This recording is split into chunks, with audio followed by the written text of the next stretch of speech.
In the last 2 days, I've been asked at least 20 times what do I think about the changes on the new Tenere 700 2025, and also will I upgrade to this model.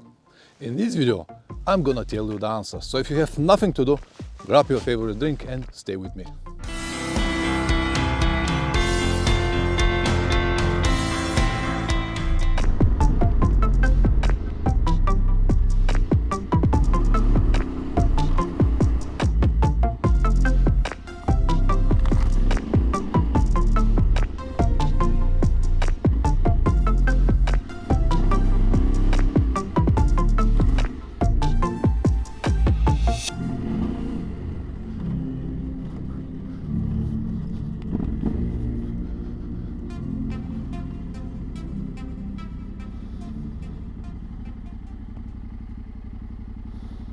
Welcome back, guys. Every time when I jumped on this motorcycle, I have a smile on my face. I enjoy it like a kid, honestly.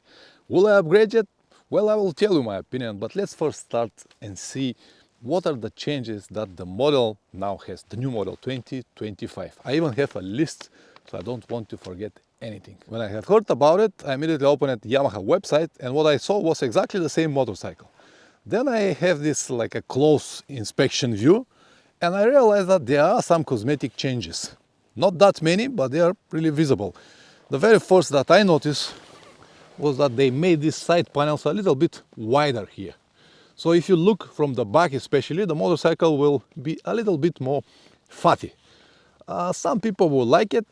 I really don't mind about it. But this was the first change that I have seen. After that, I read that they redesigned the air filter box. What exactly, I still don't know. Maybe someone who has already seen the motorcycle in real will write in the comments below. So the filter air box supposed to be different. They also redesigned the clutch cover. They said that now it's more tiny and it's not gonna be a problem when you ride. So it's not gonna be that close to your pants or boots when you ride on sitting or standing position, and this might be very helpful. I'll agree with this. New design on the headlight. Now the lights itself, let me have the ignition.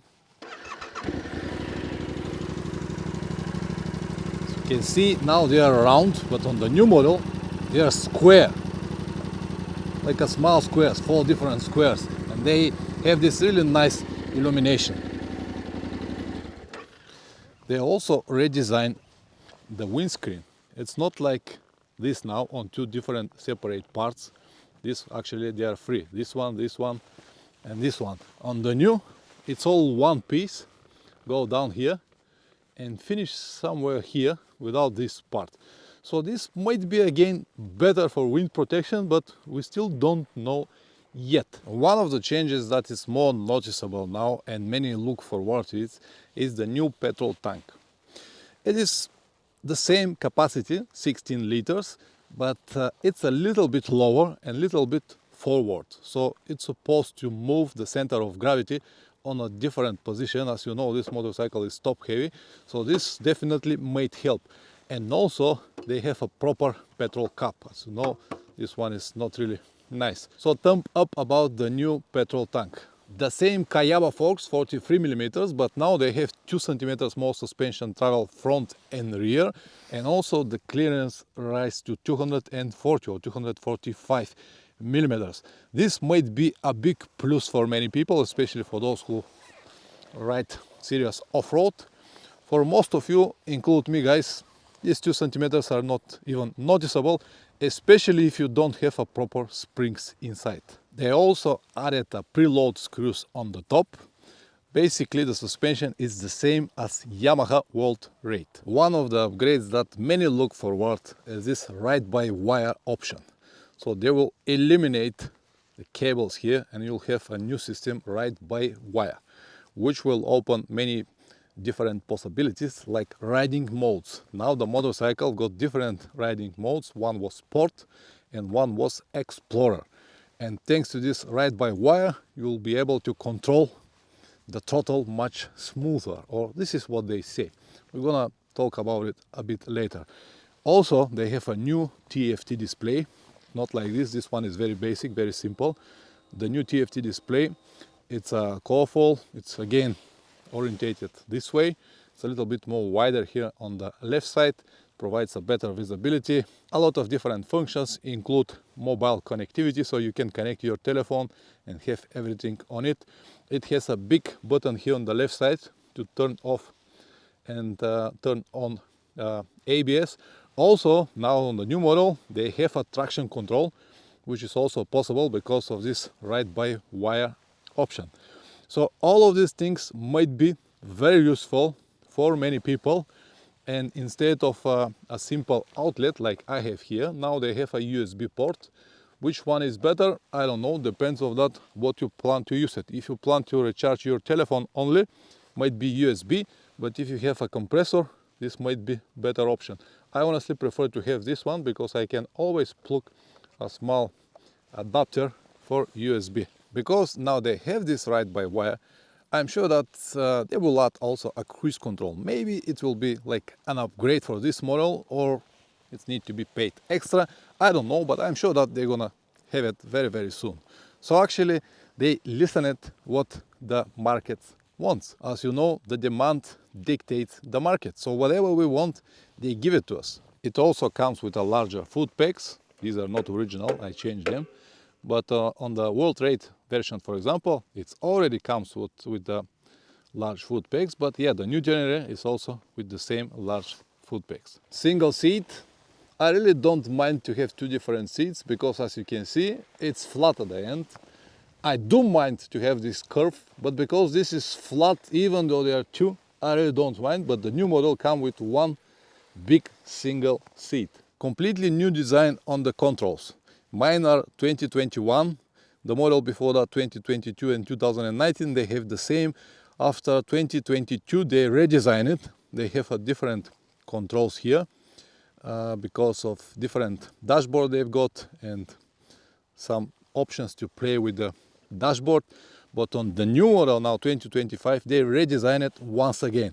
So here on the right hand side it's completely different. On the left is the new design with more possibilities to control your dashboard with some kind of joystick in the middle, because the old 2022-2023 the scroll here does not working really properly.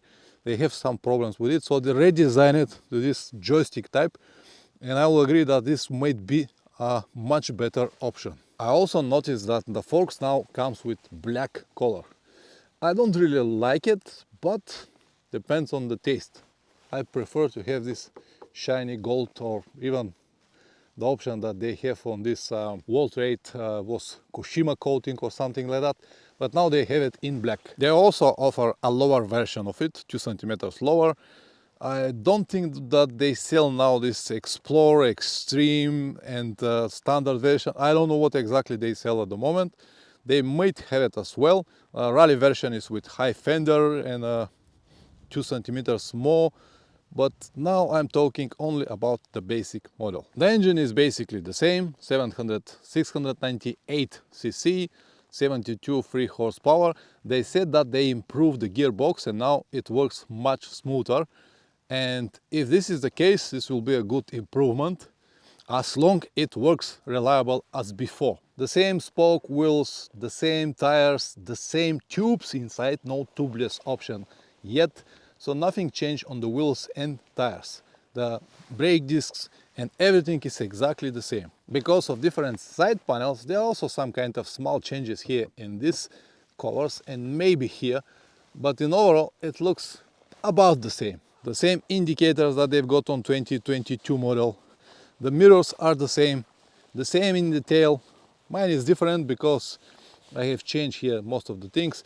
The same old type of exhaust that most of the people complain from this bracket, they did not change it. They left it as it is. Maybe this will be a case of a future improvement, maybe not, but nothing we can say about it right now. Let's now say a few words about the price. It said start from $11,000 in the States. It will be probably around 11,000 euros in Europe. But this price starts from, it's always questionable, because when you add a few things like center stand, for example, it's 300 euros. If you add some accessories like crash guards or different bush plate, you can easily reach 1000 euros, maybe even more, before you start a serious upgrades like suspension, exhaust and stuff like that. Also, if you plan to have side panels, you'll need a luggage racks, then maybe probably top box, tank back and all of the things that people love to have on their motorcycles.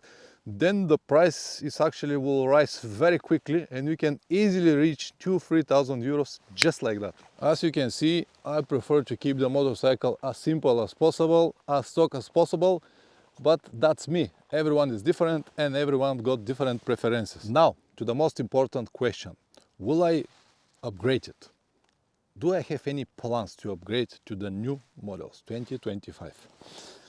My motorcycle now is on 80,000 kilometers. In my opinion, it will last at least another 80,000 kilometers without any problems. So no, I'm not gonna upgrade it. All of these features that they add are not something that I have my personal interest. I will agree that many things looks much better, like the TFT display, all of these cosmetic things that they made, like the petrol tank, windscreen lights, they look better definitely.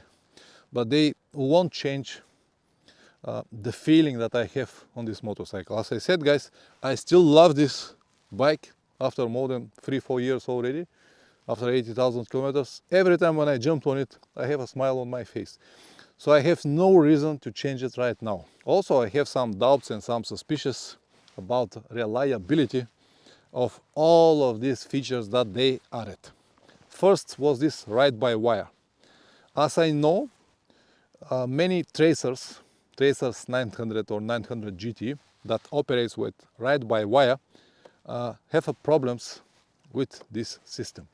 I have a close friend who has a Tracer 9 GT who sold it just because of that. I have seen his motorcycle many times in my friend and mechanic Plamen's garage because of these problems. They contact many times Yamaha, they try to change it many times, the software and so on and so forth, but they couldn't fix it. So the motorcycle is very nice, but this system still makes a lot of problem. And it's not the insulated case, there are many cases like that. So I will stay away from this ride-by-wire, at least for now. Maybe in the future they will fix it, they will find a cure for this problem, but I don't want to go messy with this right now. Also, this traction control and all of these features are something that I don't really need, and even though they have their benefits and they might be useful for many people, I don't think that this is a case for this Tenere, because this Tenere is 73 horsepower. It's not like KTM 160, and you don't really need that traction to control your motorcycle. Of course, if you have 160 or 200 horsepower, it is better to have traction, but not really on this Tenere. It might be a good option for many, but not really for me. I know why people are so happy to have all of this, because now if they have the ride-by-wire, they're gonna have quick shifters, very easy to mount and easy to work with ride-by-wire. But guys, I don't need all of this shit. I just need a motorcycle that is reliable to travel.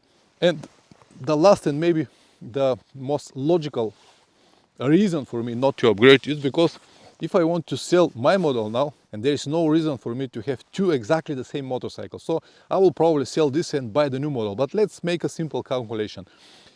If I want to sell this model now, it will be probably around 9,000 euros in maximum. This is what I can get. And to have the new model, I have to pay 11,000 euros. This is already 2,000 euros minus. When I add everything that I need, like a center stand, when I upgrade the suspension and everything that I already have on this motorcycle, I will easily reach another 1,000 euros, which is mean that I will be like 3,000 euros minus. And I will have basically the same motorcycle with a few small tweaks here and there, something that I don't really need it. 3,000 euros will be my trip to South America right now. So I don't think that having a new motorcycle, it's better than to have such a wonderful trip that I have planned. So these are my reasons. Good moves from Yamaha. Unfortunately, they start to moving in the same direction that most of the brands and models do nowadays, but I perfectly understand them because this is what markets wants. I'll repeat it once again that the demand dictates the market, so they give us what we need. If we want small changes on the Yamaha Tenere, so be it, but I'll stay away from now and I'll continue riding this motorcycle until I can. I hope that it will last around 10 years, maybe 200,000 kilometers, and then I might plan to change it, but not right now. I hope that this video will be useful to at least one person, so press like or dislike, whatever it deserves. If you subscribe, even better. Now I'll go to ride and still enjoy this model. See you in the next video. Ciao.